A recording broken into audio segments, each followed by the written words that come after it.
On the night of April 14th, 1912, the largest moving object ever created by human hands sailed through the North Atlantic under a sky ablaze with stars. At 11:40 p.m., that journey ended against a mountain of ice. What followed in the next 2 hours and 40 minutes would become one of the most haunting chapters in maritime history, a story not of spectacle but of silence, courage, and the so inevitable surrender of steel to sea. But before we continue this journey, welcome to Soft History Channel. I'm your host Sam, where we explore the past in calm, soothing detail. Tonight's journey is designed to help you relax, unwind, or drift gently into sleep. Before we begin, I'd love to know, where are you listening from tonight? Is it morning or night where you are? Are you listening while working, relaxing, or drifting off to sleep? Share in the comments. It's always wonderful to hear from you. Now, back to our journey. Imagine standing on the deck of the RMS Titanic as midnight approaches. The ocean stretches endlessly in every direction, black as velvet, smooth as glass. There is no wind tonight, not even a whisper. The surface of the water lies so still that starlight pools upon it like liquid silver, creating a second sky beneath your feet. Above, the heavens blaze with such brilliance that passengers have remarked all evening how they've never seen so many stars. The Milky Way arches overhead like a river of light, and every constellation stands crisp and clear in the freezing air. The ship beneath you hums with life, a low, steady vibration that travels up through the deck planks and into your bones. This is the heartbeat of the Titanic.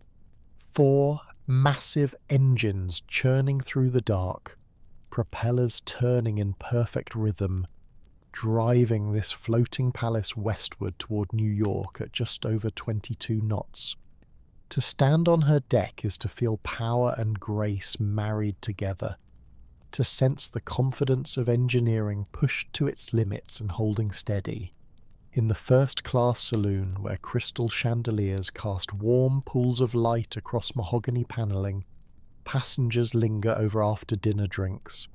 Laughter rises and falls like music. A woman in a silk evening gown describes the latest Paris fashions to her companions.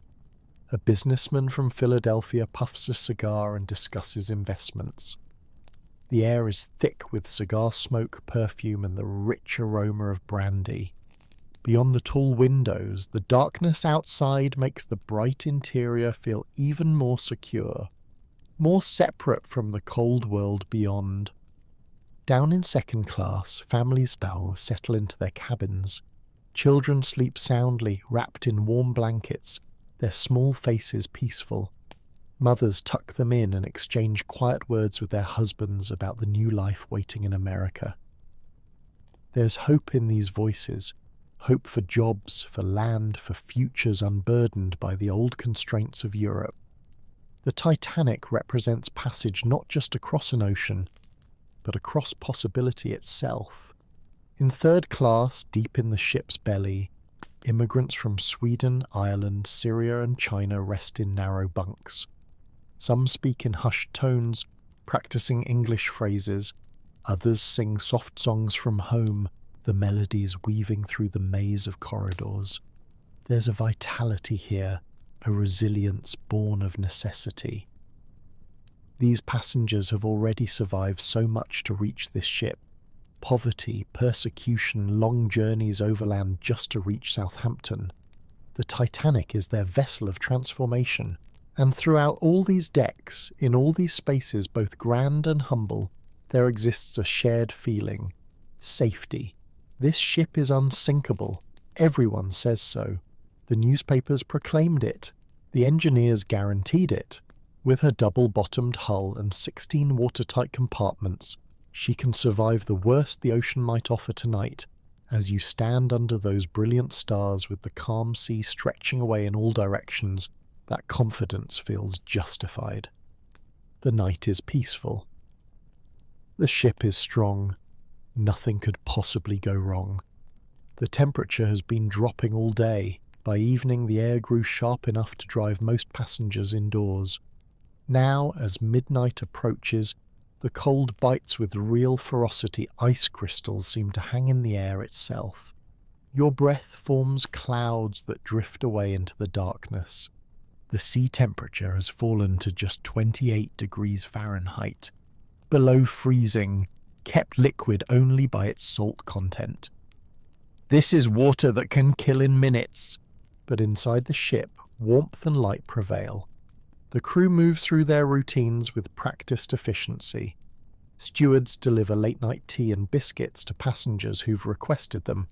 Engineers far below monitor gauges and adjust valves, keeping the massive boilers fed with coal. In the wireless room, operators bent over their equipment, the spark of Morse code crackling as messages fly back and forth to distant ships and to shore stations hundreds of miles away. The Titanic is not alone on this ocean. She is part of a network, connected by invisible threads of radio waves to the wider world. On the bridge, officers stand their watches, eyes scanning the horizon. The ship's course remains steady, west-southwest, toward New York, toward arrival, towards triumph. Captain Edward Smith, white-bearded and dignified, has already retired to his cabin. This is his final voyage before retirement, a career spanning decades, about to end with the crowning glory of commanding the world's largest ship on her maiden voyage. First Officer William Murdoch holds the watch now, a capable Scotsman known for his calm competence. Beside him, other officers monitor the darkness, the instruments, the endless night. The crow's nest rises high above the forward deck, a small barrel-shaped platform, where two lookouts peer into the black. Frederick Fleet and Reginald Lee have been on duty since 10 o'clock. Their job is simple but crucial. Watch for anything in the ship's path. Ice, other vessels, any obstacle. They have no binoculars. The pair usually kept in the crow's nest was misplaced during the chaos of departure from Southampton, so they rely on their eyes alone, straining against the dark, searching the starlit gloom for any sign of danger. It is cold up there, cruelly cold. The wind of the ship's passage cuts through their clothing like knives, but Fleet and Lee endure, professional and alert, knowing that hundreds of lives depend on their vigilance. The sea ahead remains empty, black still. The stars above provide enough light to see perhaps a mile or two, but beyond that the world dissolves into darkness. They watch, they wait, they shiver, and time moves forward, second by second, toward an appointment that has already been kept by fate. Earlier in the day, the wireless operators received messages from other ships. These messages spoke of ice, great fields of it, icebergs drifting south from Greenland, carried by currents into the shipping lanes. The first warning came from the Coronia in the morning. Ice reported in certain coordinates. Then the Baltic sent word, large icebergs and extensive field ice ahead. Later, the America relayed a similar report. Throughout the afternoon and evening, these warnings accumulated, not urgent, not alarming, but present nonetheless, like quiet voices offering caution. In the wireless room, Jack Phillips and Harold Bride work in shifts, managing the Marconi equipment that connects the Titanic to the world. The apparatus fills their small cabin with its particular smell, ozone and hot metal, the sharp scent of electrical current arcing across gaps. The equipment chatters constantly, dots and dashes filling the air with sound. Messages pour in and out, passenger telegrams mostly, wealthy travellers sending greetings and business instructions to friends and associates ashore. These messages represent revenue, each one charged by the word, and Phillips and Bride are employed not by the ship but by the Marconi Company. Their priority is commercial traffic. So when another ice warning comes through from the Californian, a ship stopped for the night surrounded by ice field, Phillips responds with irritation. He's overwhelmed with backlogged passenger messages, exhausted from a 14-hour shift. Shut up, he taps back in Morse code. I'm working Cape Race. The Californian's operator, rebuffed, soon shuts down his equipment and goes to bed. The warning, which would have placed ice directly in Titanic's path within the hour, never reaches the bridge. It remains in the wireless room, one message among hundreds lost in the noise. But even the warnings that did reach Captain Smith and his officers produced no change in course or speed. This might seem like negligence to modern ears, but in 1912 such confidence was standard practice. Ships regularly sailed through ice fields, especially in April when the bergs began their southern migration. Captains relied on lookouts and careful navigation. The night was clear, visibility good despite the darkness. The assumption held that icebergs could be spotted in time to avoid them, that a ship moving at speed could simply steer around obstacles. There was also pressure, subtle but real, to maintain schedule. The Titanic's maiden voyage needed to impress. Arriving in New York on time, demonstrating her speed and reliability, mattered to the White Star Line's reputation and commercial prospects. Captain Smith faced no explicit orders to push through ice, but he felt the weight of expectation. This was his final voyage, his legacy. Everything needed to be perfect. As the evening progressed, officers on the bridge discussed the dropping temperature. They knew what it signified. Ice nearby, perhaps very close extra lookouts were posted. Instructions given to watch carefully. But the ship steamed on, her speed unchanged, confident in her crew and her construction.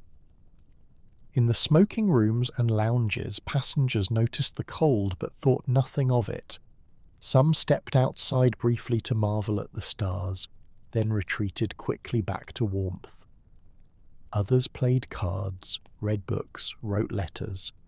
The ship's band performed in the first-class reception room, filling the air with waltzes, and ragtime life aboard the Titanic continued its pleasant rhythm, each passenger wrapped in their own small world, unaware that those worlds were about to shatter. Down in the belly of the ship, in the sweltering heat of the boiler rooms, stokers fed coal into 29 massive furnaces. The work was brutal, back-breaking and endless. These men, stripped to the waist despite the late hour, shoveled fuel into roaring fires that heated the boilers that made the steam that drove the engines. The heat in these spaces exceeded 120 degrees. Sweat poured off their bodies. The noise, the roar of flames, the clang of shovels, the hiss of steam made conversation nearly impossible. They worked in shifts, 4 hours on, 8 hours off, descending into hell and climbing back out again, day after day. These stokers represented the hidden foundation of luxury. While passengers above enjoyed fine dining and soft beds, these men made it possible through sheer physical endurance. They knew nothing of ice warnings or navigation concerns. Their world consisted of coal, fire and iron, an inferno kept under precise control, powering the dream of unsinkable grandeur through the night. The sea itself remained unnaturally calm. Old sailors would later remark that they'd never seen the Atlantic so still. Without wind to create waves, without swells to cause motion, the ocean resembled dark glass. This calm, beautiful as it was, created a dangerous condition. No waves breaking against icebergs, no white foam to reveal their presence. In normal seas, you could spot an iceberg by the surf around its base. Tonight, there would be no such warning. The ice would appear as nothing but darker shadows against darkness, visible only at the last moment. And the ice was there, waiting. Not just one berg, but many. A maze of them, some towering hundreds of feet into the air, others low and black and deadly. They had broken free from glaciers in Greenland months or years before, beginning a long drift southward. Each berg carried its own history, written in layers of ancient snow compressed to ice over centuries. They were pieces of the last ice age, still wandering the oceans, slowly melting as they moved into warmer waters. Beautiful and indifferent, they drifted with currents, spinning slowly, presenting different faces to the stars. One particular iceberg, large but not enormous, had positioned itself directly in the Titanic's path. Its shape resembled a ship itself, low in the water, dark, almost invisible. Later calculations would suggest it weighed between 200,000 and 400,000 tons. Most of its mass lurked beneath the surface, as is the nature of ice floating in seawater. What portion rose above the waves stood perhaps 60 feet tall, though in the darkness such dimensions were impossible to judge. It waited, patient as stone, as the lights of the Titanic approached through the night. At 11:39 p.m, Frederick Fleet, high in the crow's nest, suddenly spotted something. At first, just a shadow, a dark shape emerging from the greater darkness ahead. He stared, squinting, trying to resolve what he was observing. Then, with sudden terrible clarity, he understood. An iceberg, directly ahead, close, far too close. His hand shot out and grabbed the warning bell, yanking the rope 3 times. 3 bells. Object, directly ahead. Even as the bells rang, Fleet grabbed the telephone connecting the crow's nest to the bridge. The phone rang on the bridge below. 6th Officer James Moody answered. "What did you see?" he asked. Fleet's voice came through, tense but controlled. "Iceberg right ahead." Moody acknowledged and immediately relayed the warning to First Officer Murdoch. From the moment Fleet spotted the ice to this warning reaching Murdoch, perhaps 10 seconds had elapsed. The iceberg now loomed less than a quarter mile away, about 30 seconds from the impact at the Titanic's speed. Murdoch responded instantly, his training taking over. He shouted orders, "Harder starboard!" The helmsman spun the wheel. In the steering convention of the time, this order actually turned the ship to port to the left. Murdoch then ordered full astern on the engines, attempting to reverse the massive propellers to slow the ship. These were the correct manoeuvres, the actions any trained officer would take, but they came too late. The Titanic, despite her power, could not tar, turn or stop quickly. She needed 3/4 of a mile to halt from full speed, needed significant distance to swing her 882-foot length to a new heading. She had neither. On deck, passengers noticed nothing at first. Then some felt a change, subtle, strange. The engines, which had maintained their steady rhythm for days, suddenly altered. The vibration through the deck shifted. Some people felt the ship turning slightly, swinging to port. Those near the bow on the starboard side might have glimpsed a vast dark shape sliding past, surprisingly close, looming overhead. Ice fell onto the forward well deck as the berg scraped alongside, small pieces at first, then chunks the size of fists, then larger still. Some passengers, curious about the commotion, picked up pieces of ice and laughed, tossing them to each other, marvelling at their clarity. But beneath the waterline, out of sight, disaster was already unfolding. The iceberg, though the ship partially avoided it, still made contact. Not a dramatic crash, not a thunderous impact, just a glancing blow, metal scraping across ice, but with unimaginable force behind it. The ship's starboard bow met the ice, and the ice, harder than steel when struck at speed, did not yield. Instead, it tore. The ship's hull plates, 3/4 of an inch of steel, buckled and separated. Rivets popped under stress, seams opened. Along a length of roughly 300 feet, about 1/3 of the ship's length, a series of thin gashes appeared. None individually large, but collectively catastrophic. The damage occurred below the waterline, invisible from the deck. In the first 6 compartments, the forepeak, cargo holds, and boiler room 6, seawater began flooding in, not gushing like a broken dam, but flowing steadily, inevitably.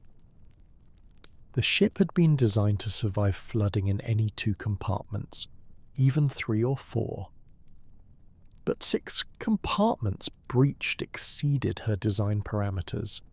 The weight of water would pull the bow down, and as it sank lower, water would spill over the top of the watertight bulkheads into the next compartment, then the next, like ice cubes in a tray tipping forward. The process, once started, could not be stopped. The Titanic, at 11:40 p.m. on April 14, 1912, had just received her death sentence. The entire encounter with the iceberg lasted only about 10 seconds. Then the berg drifted astern, vanishing into the darkness behind the ship, rejoining the night from which it had emerged. On the bridge, Murdoch immediately ordered the watertight doors closed.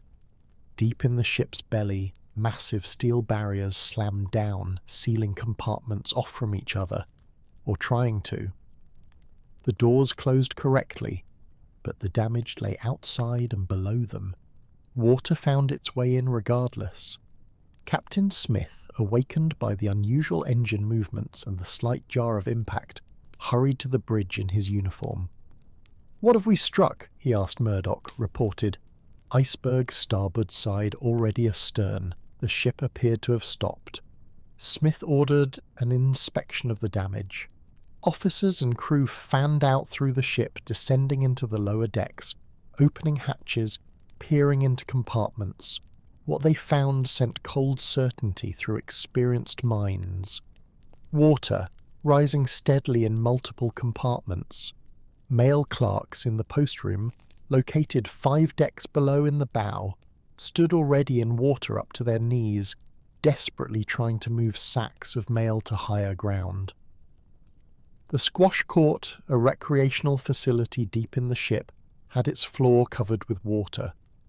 In Boiler Room 6, stokers scrambled up ladders as seawater poured through the gash, hissing and steaming as it met the superheated compartment. Thomas Andrews, the ship's designer and managing director of Harland and Wolff Shipyard, was aboard for the maiden voyage.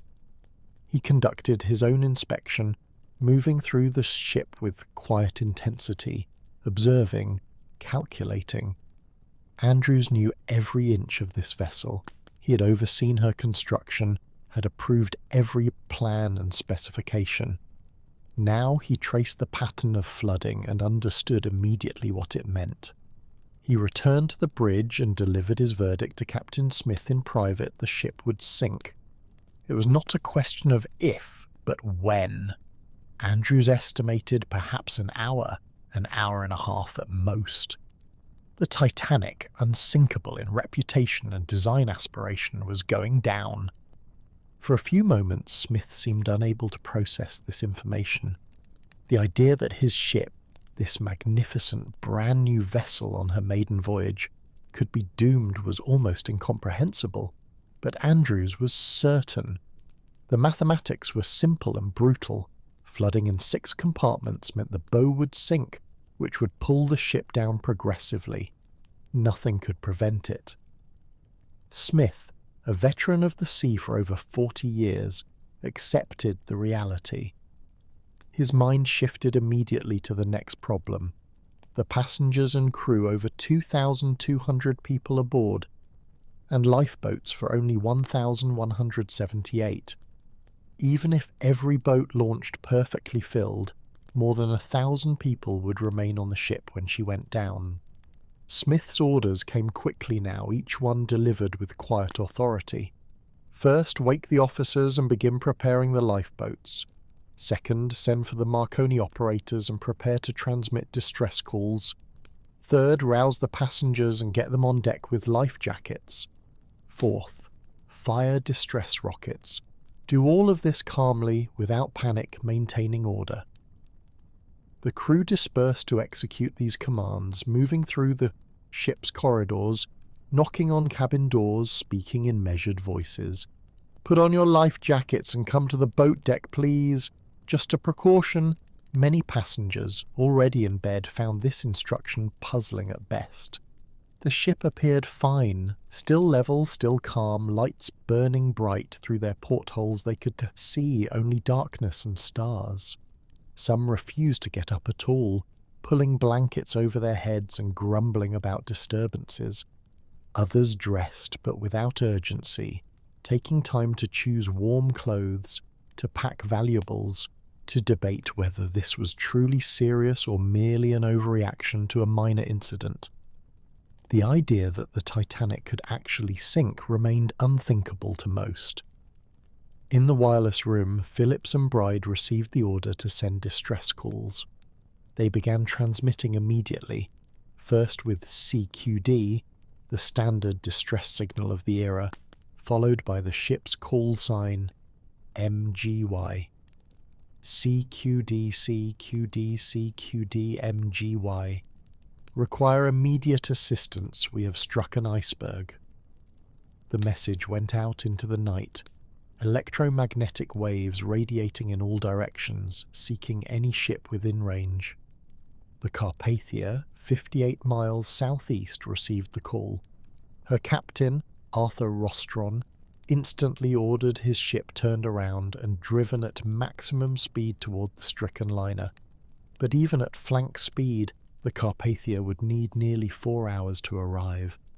Other ships heard the call as well, the Mount Temple, the Burma, the Frankfurt, all too far away to help in time. One ship was very close. The Californian stopped for the night less than 10 miles away, surrounded by icefield.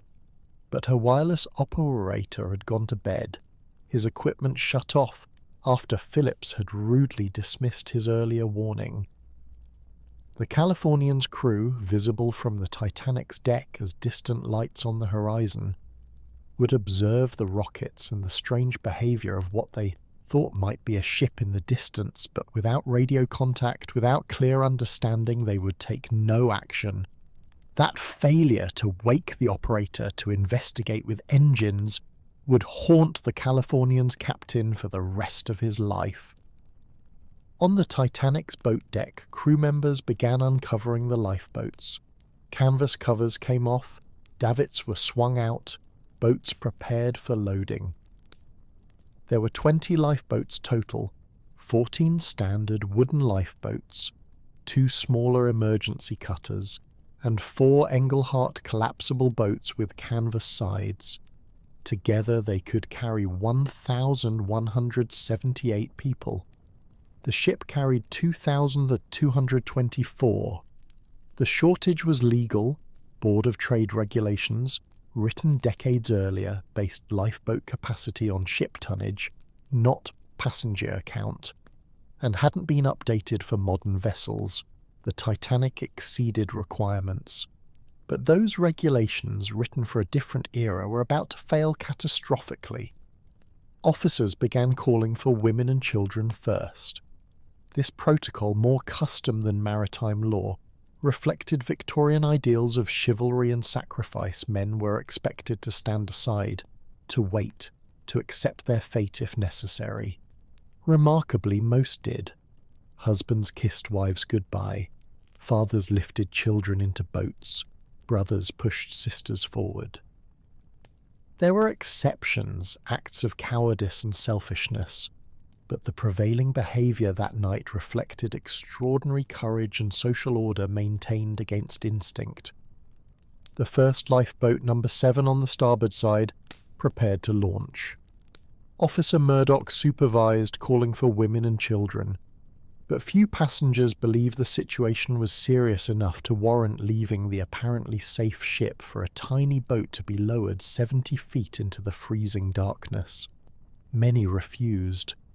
Murdoch, unable to convince them and unwilling to wait, time was the enemy now, ordered the boat lowered, with only 28 people aboard.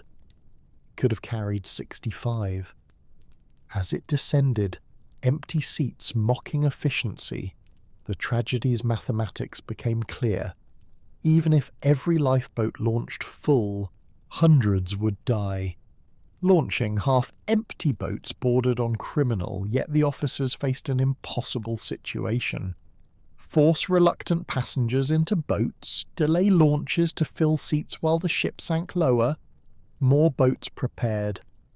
On the port side, Second Officer Lightoller interpreted women and children first as women and children only, refusing to allow any men aboard even if seats remained empty.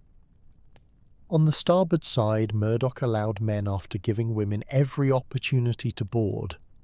Both officers worked desperately, shouting orders, directing passengers, maintaining discipline as the deck slowly, inevitably tilted forward. Passengers emerged from the interior in strange processions. Some wore evening clothes with life jackets awkwardly strapped over gowns and tuxedos.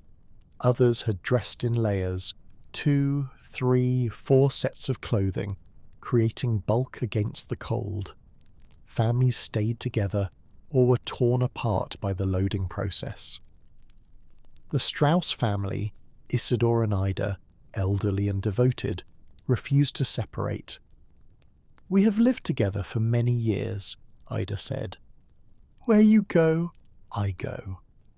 They retreated from the lifeboat, arms linked, choosing to die together rather than apart. Such moments of grace appeared throughout the night, small eternities of love and choice playing out against the slow-motion disaster. Meanwhile, the ship's band had assembled on deck.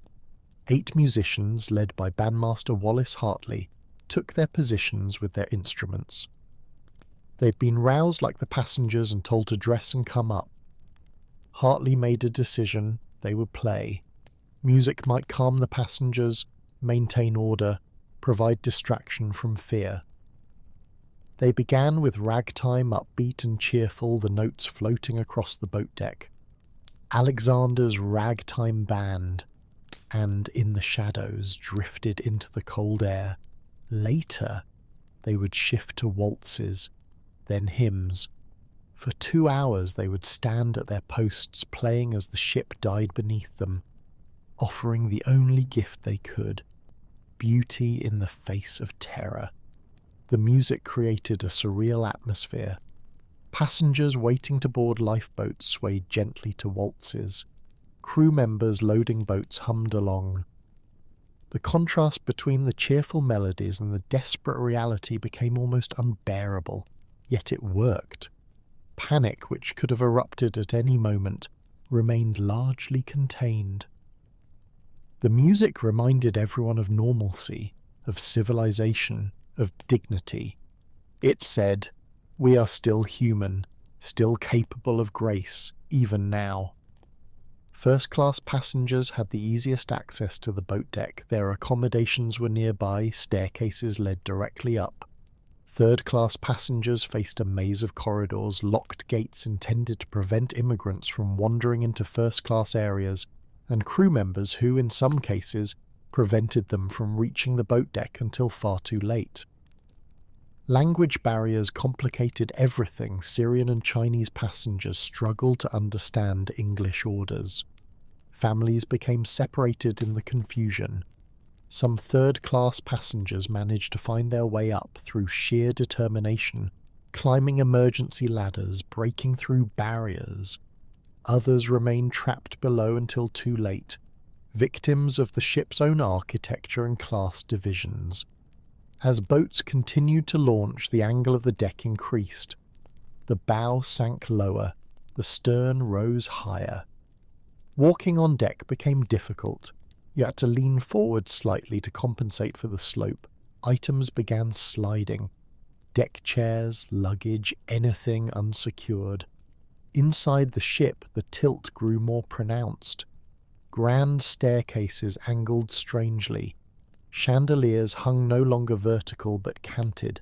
Furniture shifted. The beautiful interiors, designed to evoke palatial elegance, now revealed themselves as rooms inside a sinking ship. Deep below, in the engine and boiler rooms, engineers and stokers fought a losing battle.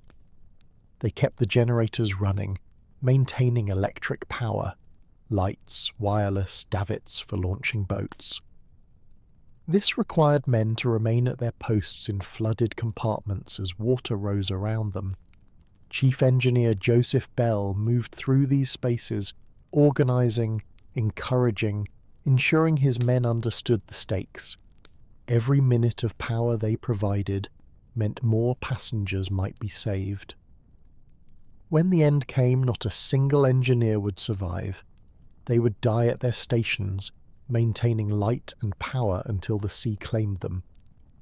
The wireless room continued transmitting, Phillips pounding out distress calls even as passengers filed past his door toward the boats. The Carpathia responded. Coming fast but still hours away, other ships acknowledged but were too distant. Phillips kept transmitting, each message a prayer cast into the void. "We are sinking fast. Cannot last much longer. Women and children in boats." Bride, his assistant, helped with the preparation, then came back to assist. Together they worked until water began seeping under their door. On deck, distress rockets shot into the sky at 5-minute intervals. These were not fireworks, but signals of catastrophe, white stars bursting high above the ship, each one a scream for help. Crew members loaded them into a socket on the bridge and fired them with explosive charges. The rockets climbed hundreds of feet, then detonated in brilliant showers of white light that hung for a moment before falling back to darkness. On the Californian, less than 10 miles away, officers observed these rockets and debated their meaning. They concluded, impossibly, that they must be company signals, some form of communication rather than distress.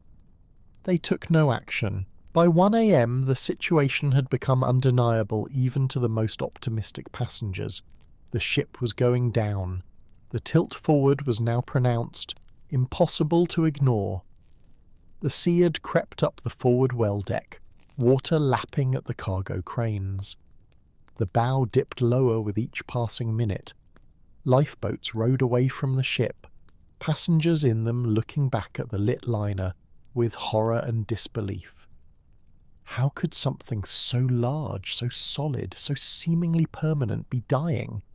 More boats launched, each one a small calculation of survival. Boat 10, Boat 12, Boat 14. Some left reasonably full, others with empty seats despite desperate need. The confusion, the darkness, the cold, the disbelief all conspired against efficiency. Officers did their best, but they were improvising catastrophe management without training or precedent. No lifeboat drill had been conducted for passengers. Many crew members didn't know which boat stations they were assigned to. Chaos lurked at the edges of every decision, held back only by professional discipline and the strange politeness that characterized so much of that night. Isidore and Ida Strauss stood together near the lifeboats, having refused to board. Benjamin Guggenheim, the mining magnate, changed from his life jacket back into evening clothes. "We've dressed in our best," he told a steward, "and are prepared to go down like gentlemen." John Jacob Astor, one of the richest men in the world, helped his pregnant young wife Madeline into Lifeboat 4. Asked if he might accompany her given her condition, was refused by Officer Lightoller, and stepped back without argument. He would die. She would survive Thomas Andrews, the ship's designer. Stood alone in the first-class smoking room, staring at a painting over the fireplace, his life jacket discarded on a nearby table. He had given everything to this ship, and now he would go down with his creation. Around 1:30 a.m., the last of the regular lifeboats departed. Only the 4 collapsible boats remained, canvas-sided vessels that had to be assembled before they could be launched. Crew members struggled with them on the increasingly tilted deck. 2 boats, A and C, were successfully prepared and launched. The other 2, B and D, proved more difficult as time and angle worked against the crew. Collapsible C, the last boat successfully loaded and launched, carried among its occupants J. Bruce Ismay, managing director of the White Star Line. Ismay had helped load women and children, had called for more passengers, but when none came forward and the boat prepared to launch, he stepped aboard. This decision would haunt him for the rest of his life. He survived while 1,500 others died, and the public never forgave him. Fair or not, the expectation was that he should have gone down with the ship. His ship, his company's pride, his responsibility. By 2 a.m., the Titanic's bow had sunk so low that water washed across the forward well deck and began climbing toward the bridge. The angle of the deck now exceeded 15 degrees, a slope noticeable with every step. The stern rose higher, propellers beginning to emerge from the water. Passengers still aboard, over 1,000 of them, crowded toward the back of the ship, away from the encroaching water. Some prayed. Others stood in silent groups. A few jumped, choosing the sea over, waiting for the final plunge. The band played on. They had moved from their original position, retreating upward as the water advanced, but they continued playing. The music had shifted from ragtime and waltzes to hymns now, Nearer, My God, to Thee. Or perhaps autumn, survivors would remember differently, the confusion and trauma making certainty impossible. What matters is that they played, standing together, offering melody against the darkness, when they could play no longer. When water or angle or exhaustion finally stopped them, they remained on deck. Not one musician survived. The wireless continued transmitting until 2:17 a.m. Philip sent his final message, CQ, and then silence as the power died. He and Bride abandoned the wireless room, stepping out onto the boat deck now awash with water. Bride would survive by climbing onto an overturned collapsible boat. Phillips would disappear into the sea. The lights, which had burned bright and steady through everything, began to flicker. The engineers had kept them lit for over 2 hours past when the ship should have gone dark. Now, finally, the water reached the generators. The lights flared once, twice, then went out.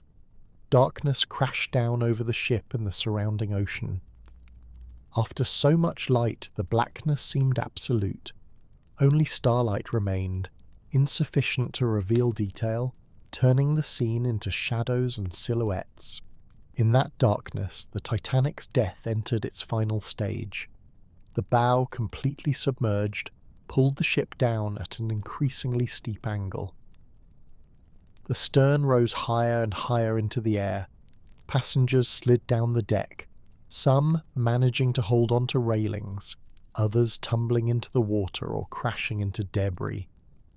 The angle exceeded 45 degrees, the ship pointing upward like a church steeple.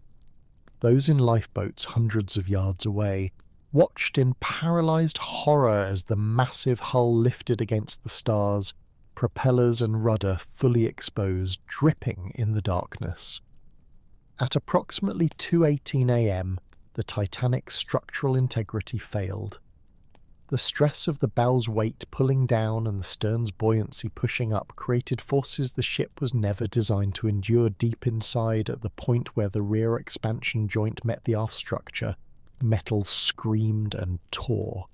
The ship broke in two. The forward section, already submerged, separated and began its final descent to the seafloor. The stern section, briefly relieved of the forward weight, settled back slightly, almost levelling out. Water poured into the broken end. For perhaps 30 seconds, the stern floated in relative equilibrium, half submerged, lights flickering back to life as shifting water briefly reconnected generators. Then the sea claimed it. The stern section rose again, this time almost vertically, hundreds of feet of steel ship standing nearly perpendicular to the ocean surface. People still aboard were thrown off or held onto railings and ropes, suspended above a 3-mile drop to the ocean floor. The stern hung there for a moment, some survivors said 20 seconds, others said a minute, balanced impossibly between sea and sky, then it slid backward, downward into the depths. A great roar filled the air as water rushed into the hull, as air exploded out, as thousands of tons of steel and wood and all the beautiful things that had made the Titanic magnificent disappeared beneath the surface. At 2:20 a.m., exactly 2 hours and 40 minutes after striking the iceberg, the RMS Titanic vanished. The sea closed over the spot where she had been, a swirl of foam and debris, and then nothing. The largest moving object ever made by human hands was gone, beginning a 2.5-mile fall to the ocean floor that would take 15 minutes. She would land in pieces, the bow upright and remarkably intact, the stern crushed and scattered, in a debris field of wreckage. There she would rest, in absolute darkness and near freezing water, silent and still, for the next 73 years, until Robert Ballard's expedition found her in 1985. The silence that followed the sinking was broken by voices. Over 1,000 people floated in the water, most wearing life jackets, all of them in water cold enough to kill in 15 to 30 minutes. They called out for help, for loved ones, for God. The sound carried across the still water, a chorus of desperation that those in lifeboats heard with clear, terrible precision. Some survivors would later describe this sound as the worst thing they experienced that night, worse than the sinking itself. Human voices, hundreds of them, crying out in the darkness, gradually fading one by one as hypothermia claimed them. The lifeboats, floating a few hundred yards from the sinking site, faced a moral crisis. Should they row back to pick up swimmers? Every boat had empty seats. Collectively, they could have saved dozens, perhaps over 100 more people. But the fear was that swimming survivors would swamp the boats, panicking and capsizing them in their desperation. Most boats rowed away from the cries, ignoring pleas from some passengers to return, creating distance between themselves and the drowning. Only one lifeboat, number 14, under the command of 5th Officer Harold Lowe, went back. Lowe waited until the voices had quieted, then rowed into the debris field. He pulled several men from the water. Most were already dead. He saved 4 living souls. For those in the water, death came with cold efficiency. The 28-degree water, colder than ice water by temperature but kept liquid by salt, attacked the body with vicious speed. Within seconds, cold shock caused gasping hyperventilation, often aspiration of water. Within minutes, the extremities went numb. Within 10 to 15 minutes, unconsciousness. Within 20 to 30 minutes, cardiac arrest. People died floating in their life jackets, heads tilted back, mouths open, eyes closed, simply ceasing to exist as their core temperatures dropped below sustainable levels. Some clung to debris, doors, planking, furniture that had floated free from the ship. Collapsible Lifeboat B had overturned during the sinking and floated upside down. 30 men managed to climb onto its curved bottom, standing in water to their ankles, balancing precariously, including Second Officer Lightoller and wireless operator Bride. They stood there for hours, freezing but alive until rescued at dawn. The cries and calls faded gradually, volume decreasing as voices weakened, as hypothermia claimed consciousness, as people died. Within 30 minutes, the sounds had diminished significantly. Within an hour, near silence had returned. The survivors in lifeboats found themselves floating on a calm, dark sea, under brilliant stars, surrounded by occasional debris and still floating bodies. Some lifeboats tied together for security and warmth, people huddled under blankets, inadequate protection but better than nothing. They waited for dawn, for rescue, for understanding of what had happened. Hours passed. The cold remained brutal. People in the boats, though out of the water, still suffered. Wet clothing froze, limbs went numb. Some passengers, particularly older ones, or those who'd been in the water briefly before reaching boats, died of exposure even in the lifeboats. The night stretched endlessly. Each minute waited with cold and grief and incomprehension. Around 3:30 a.m., passengers in the boats observed a glow on the horizon. Rockets, green ones this time, not white distress signals, but company identification rockets. The Carpathia was approaching, announcing her presence. Hope stirred in exhausted hearts. They began rowing toward the light, calling out lighting papers and handkerchiefs as makeshift torches to signal their locations. Captain Rostron of the Carpathia had driven his ship through ice-filled waters at dangerous speed, dodging bergs by the moonlight and starlight, racing to reach the Titanic. He arrived at 4 a.m. just before dawn to find not a sinking ship but lifeboats scattered across the ocean. He immediately grasped the magnitude of the disaster. The Carpathia began the slow process of picking up survivors. Lifeboats came alongside, passengers climbed rope ladders or were hauled up in slings.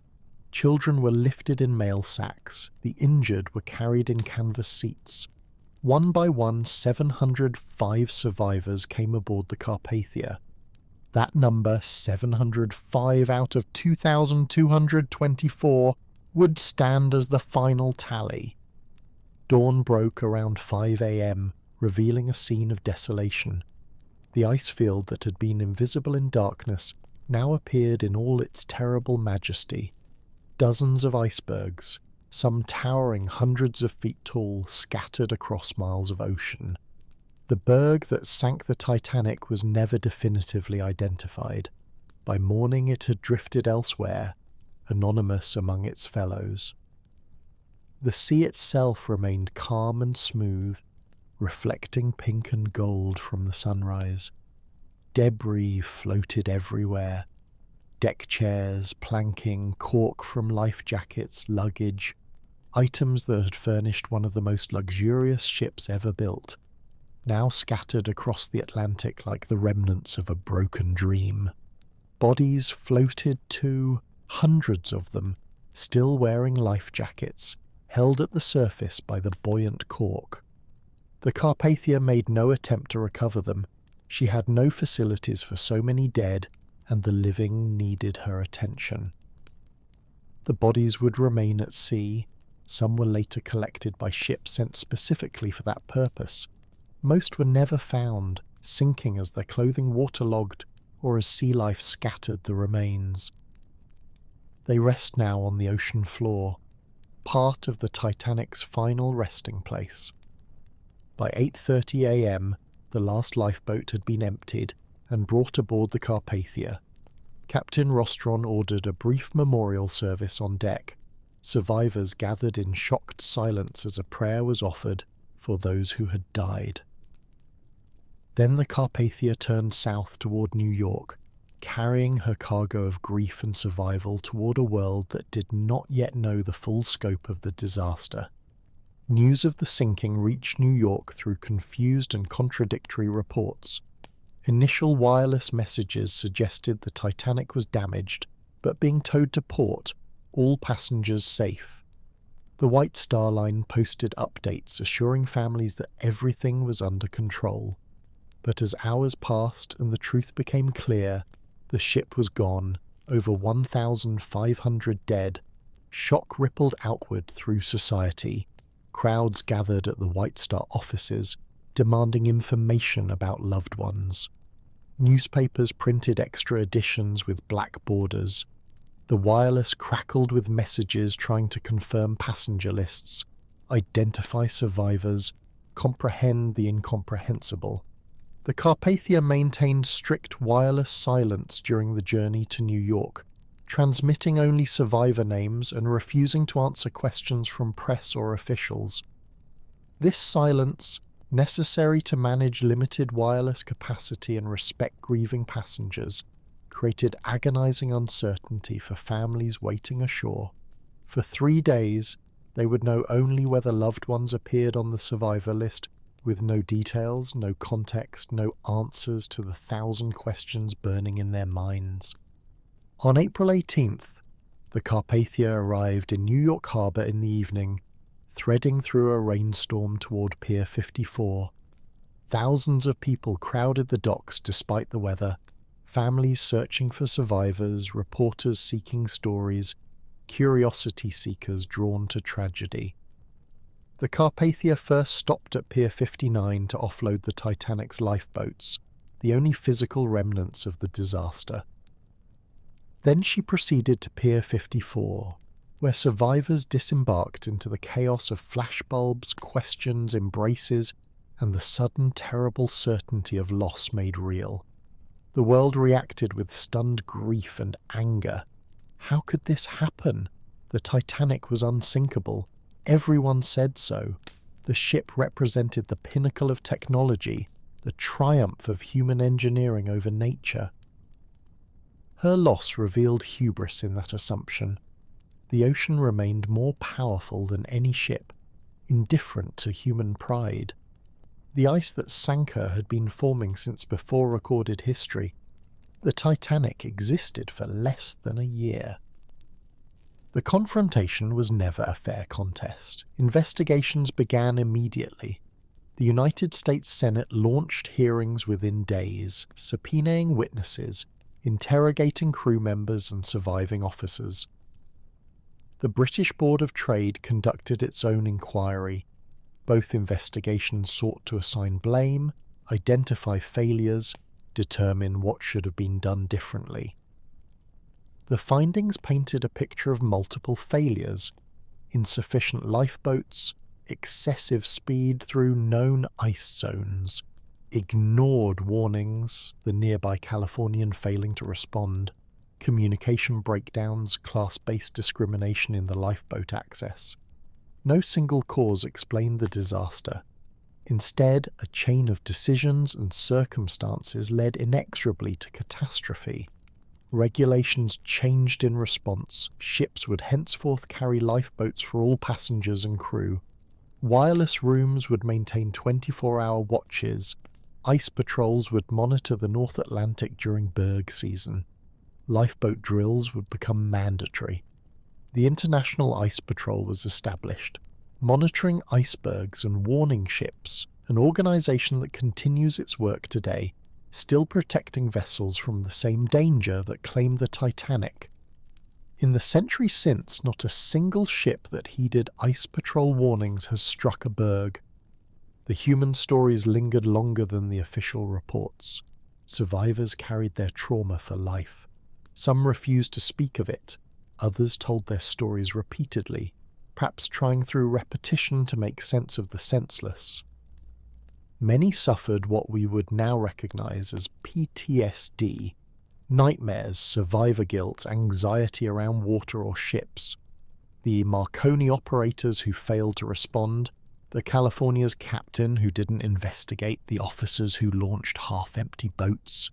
They lived with their decisions for decades.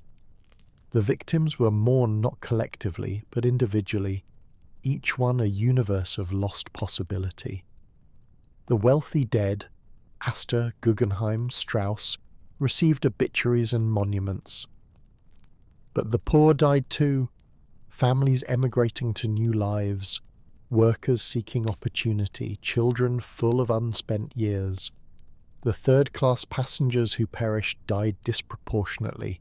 Fewer than 25% survived, compared to over 60% of first-class passengers. Class divided the living and the dead. Over time, the Titanic transformed from disaster into legend. Books were written, films were made, songs composed. The story took on mythic dimensions: the great ship, the doomed voyage, the iceberg waiting in darkness, the band playing hymns as the water rose. These elements combined into a narrative of human tragedy that spoke to something deep in collective consciousness. Perhaps it resonated because it represents the fragility beneath our technological confidence, the reminder that progress does not guarantee safety, that nature remains ultimately indifferent to our ambitions. For 73 years, the Titanic rested on the ocean floor, her location unknown despite numerous search attempts. Then, on September 1st, 1985, a joint American-French expedition led by Dr. Robert Ballard discovered the wreck in 12,500 feet of water, roughly 370 miles south-southeast of Newfoundland. The bow section sat upright, surprisingly intact, recognizable. The stern lay 2,000 feet away, collapsed and destroyed. Between them, a debris field spread across the seafloor. Pieces of hull, boilers, china, luggage, personal effects, and human remains long since dissolved by the sea. The discovery reignited interest in the disaster. Expeditions to the wreck site recovered artifacts, dishes, jewelry, clothing, even pieces of the ship herself. These items were displayed in museums, physical connections to that long-ago night. But the Titanic on the ocean floor is slowly disappearing. Bacteria consume the iron hull, creating rusticles, rust formations that drip like icicles. Eventually, decades or centuries from now, the ship will collapse entirely, dissolving back into the ocean that claimed her. Even steel cannot last forever in the deep, yet the story endures. New generations discover the Titanic through books and films, particularly James Cameron's 1997 movie, which introduced millions to the historical disaster through fictional characters caught in very real events. The ship represents something beyond her physical existence, a symbol of an era's end, of innocence lost, of the dangers of hubris. She sailed on the cusp of World War I, the catastrophe that would shatter the old certainties of the Victorian and Edwardian age. The Titanic's sinking foreshadowed that larger disaster, demonstrating that confidence and tradition could not protect against modernity's new dangers. The ship also represents class divisions frozen in time. The differences in survival rates between first and third class illustrated how social hierarchies determine who lives and who dies. That reality persists today in different forms. Access to healthcare, to safety, to opportunity still correlates with wealth and status. The Titanic holds up a mirror to persistent inequality. And yet, alongside these darker themes, the disaster revealed capacity for grace. The men who gave their lifeboat seats to women and children, the engineers who stayed at their posts, the band that played hymns as death approached, the wireless operators who sent distress calls until the last possible moment. These actions speak to human dignity maintained against fear. Not everyone acted heroically. Cowardice and selfishness appeared as well. But the proportion who chose sacrifice over survival suggests something profound about human nature at its best. For those of us listening to this story more than a century later, the Titanic offers a space for contemplation. We can imagine that cold, still night, the stars overhead, the great ship slipping beneath the waves. We can picture the faces of passengers making impossible choices, of crew members staying professional until the end, of musicians playing one final hymn.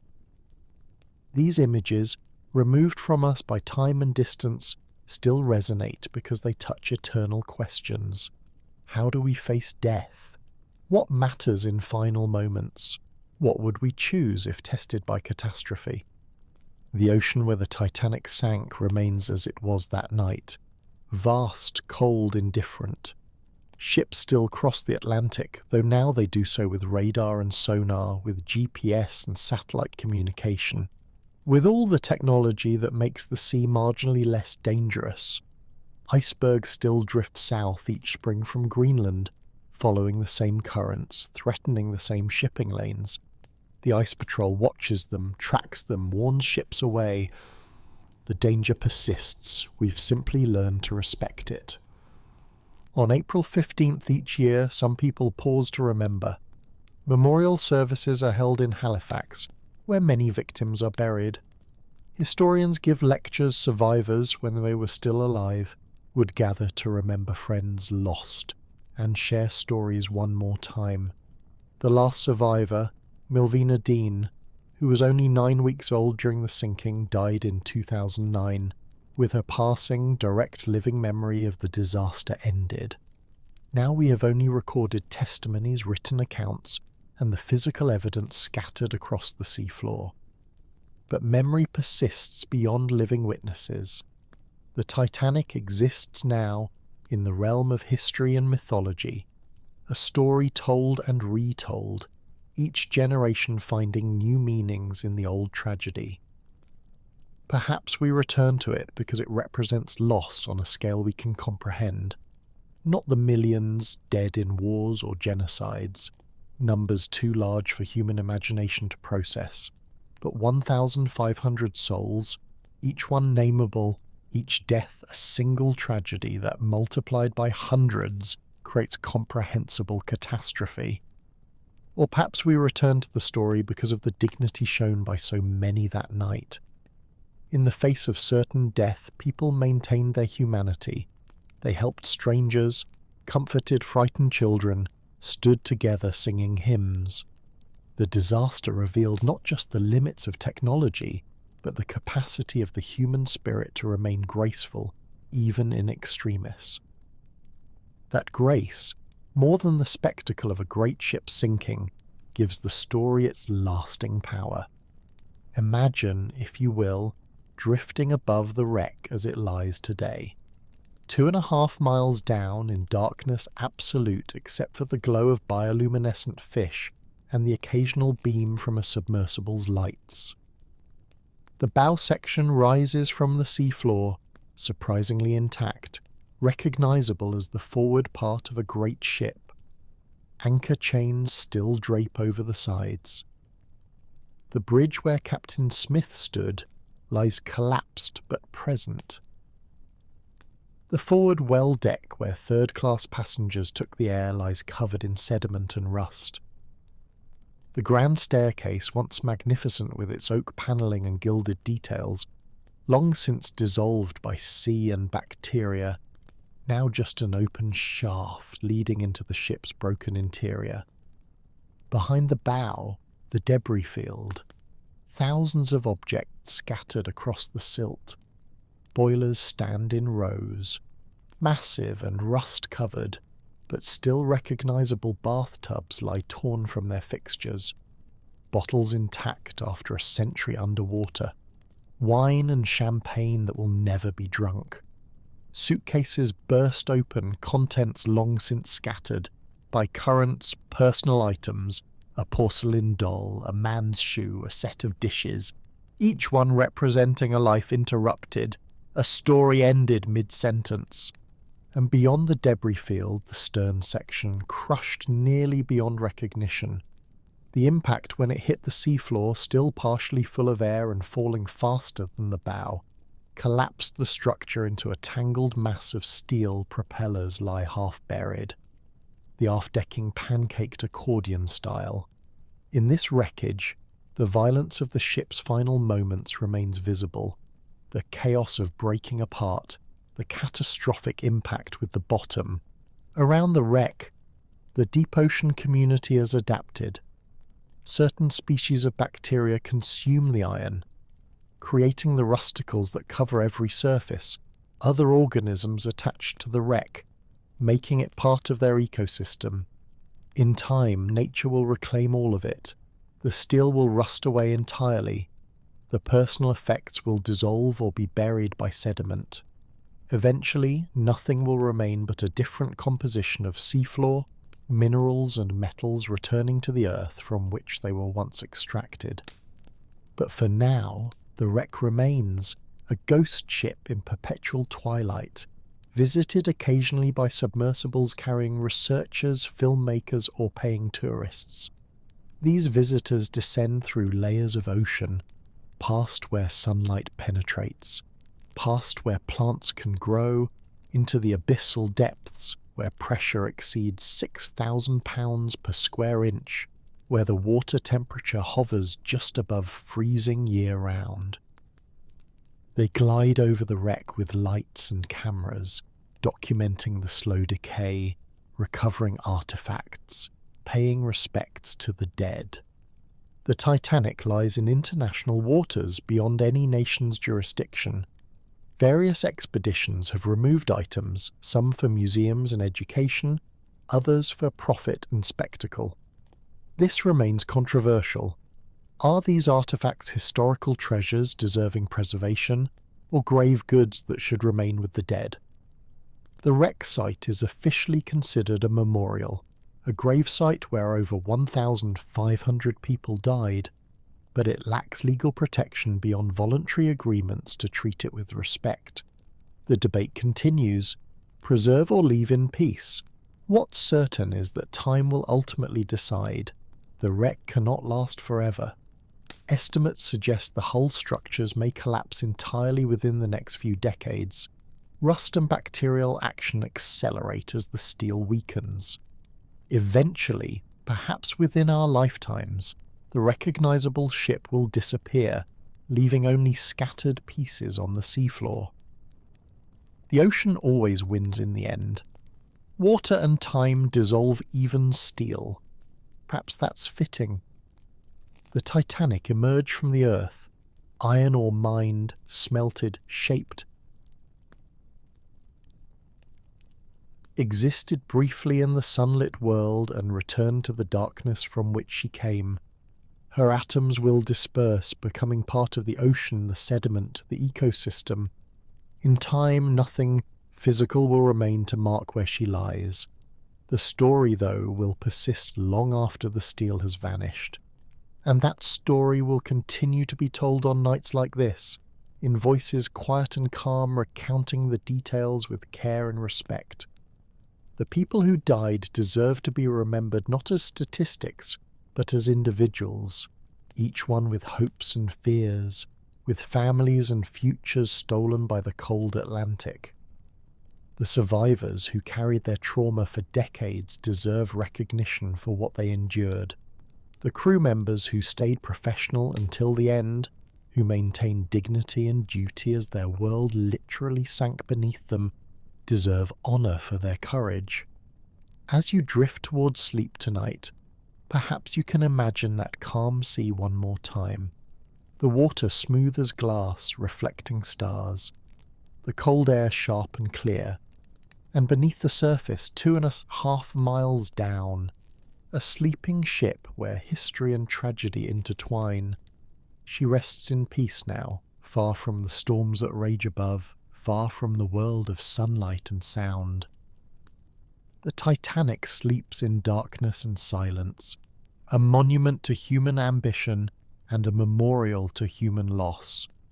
The sea that claimed her continues its eternal rhythm, waves rising and falling, tides advancing and retreating, currents flowing in patterns older than civilization.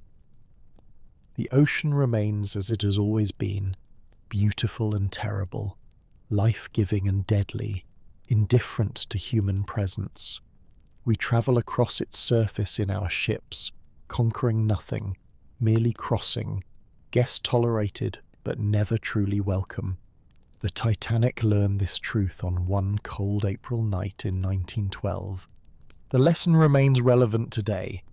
And with that, dear listener, we reach the end of tonight's journey. May it bring you peace, calm, and gentle dreams.